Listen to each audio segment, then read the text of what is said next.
Hollywood থেকে ডাইনোসরওয়ালা world প্রেমাস movie Jurassic franchise নিয়ে এসেছে তাদের নতুন মুভি জুরাসিক ওয়ার্ল্ড রিবার্থ। আমি দেখে নিয়েছি সেই মুভিটি হিন্দি ল্যাঙ্গুয়েজে। আমি সোহেল রানা, আসুন কথা বলা যাক মুভিটি নিয়ে। তো হিস্টোরি হচ্ছে ডাইনোসরের ব্লাড স্যাম্পল দিয়ে ওষুধ বানাতে চাচ্ছে, যার মাধ্যমে কোটি কোটি মানুষের জীবন বাঁচানো সম্ভব। যার জন্য তারা এমন একটি দ্বীপে যেতে হবে যেখানে অনেক প্রজাতির ডাইনোসর রয়েছে, মাটিতে থাকা ডাইনোসর, আকাশে থাকা উড়াল ডাইনোসর এবং পানিতে থাকা ডাইনোসর। এর মধ্যে সবচেয়ে বড় বড় ডাইনোসরগুলো থেকে ব্লাড স্যাম্পল নিতে হবে, তাও জীবিত অবস্থায়।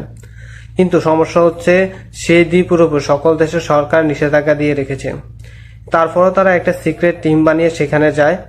এরই সাথে সাথে একটি ফ্যামিলি ছোট একটি বোট দিয়ে সাগর পার করতে গিয়ে ডাইনোসর আক্রমণের শিকার হয়ে তারা সেখানে ফেসে যায়।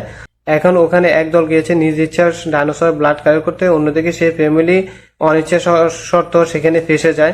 এরপর কি হয়, যার জন্য আপনাদের মুভিটি দেখতে হবে।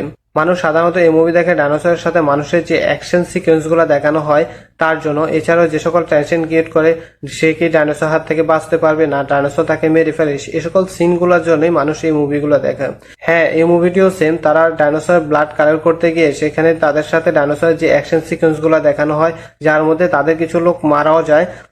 এছাড়াও সে ফ্যামিলি ওখানে ডাইনোসর আক্রমণ থেকে কিভাবে নিজেদেরকে সেভ করে এবং তারা ওই দ্বীপ থেকে বের হওয়ার চেষ্টা করে, সেই সিনগুলো খুবই অসাধারণভাবে প্রেজেন্ট করা হয়েছে এই মুভিতে। এই মুভির বিএফএক্স, সিজিআই এবং ভিজুয়াল অন্যান্য মুভির মতোই টপ ক্লাস ছিল। বিশেষ করে একটা সিন যেখানে ল্যাজ বড় বড় অনেকগুলো ড্রাগন একসাথে দেখানো হয়েছিল, সেই সিনটা খুবই অসাধারণ লেগেছে।